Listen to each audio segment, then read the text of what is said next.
Bienvenue sur Ma TV en Beaujolais. Nous sommes aujourd'hui avec Jacques Bruyas, président de l'UERA, Union des écrivains Rhône-Alpes. Vous organisez, Jacques Bruyas, une réunion ici à Villefranche. Pourquoi ?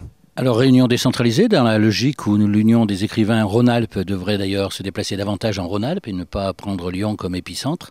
Villefranche n'est pas loin. D'abord, Villefranche est assez attirant. Ça sent bon le nectar.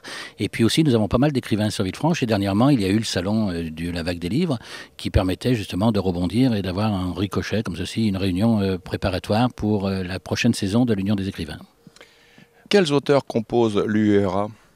Alors, l'UERA est composée de 250 auteurs encartés, c'est-à-dire ayant payé leur adhésion, et de 870 auteurs venant via les associations d'auteurs, les académies, les associations littéraires de toute la région Rhône-Alpes, l'Académie de Savoie, l'Académie de l'Ardèche, l'Académie de Grenoble, les Standaliens de Grenoble. Et donc nous sommes 1120, un peu plus maintenant, d'ailleurs 1150, puisque nous allons nous agrandir aux Genevois.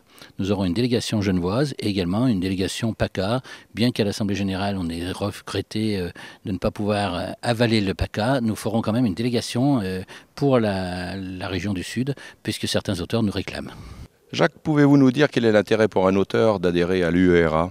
Alors l'intérêt d'abord, il est de se retrouver entre pairs, parce que c'est vrai que l'auteur est quelqu'un de solitaire et qui très souvent n'a pas l'occasion d'échanger avec ses confrères, si ce n'est dans des salons, et c'est pas toujours l'endroit idéal. Premièrement. Deuxièmement, c'est de les mettre en contact avec des éditeurs, c'est de leur faire connaître toutes les dates des salons. C'est également, dans un esprit mutualiste, de fédérer leurs efforts et de les aider éventuellement, si certains en ont besoin, d'avoir des prestations sociales ou d'avoir des reconnaissances mutualistes ou mutualité de retraite. Donc l'UERA est tout à fait à sa place.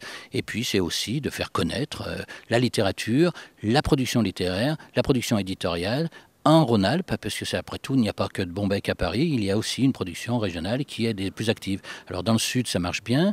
Dans la région de Montpellier, Arles, Actes Sud a fait un énorme travail. En région Rhône-Alpes, c'est à recommencer tous les 30 ans. L'UERA a 32 ans. J'ai retrouvé la première présidente, Claude Vaudot. L'UERA a 32 ans et je peux vous dire que pour sa 32e année, je la trouve plutôt active. Je vous remercie, Jacques, et bonne réunion. Merci beaucoup.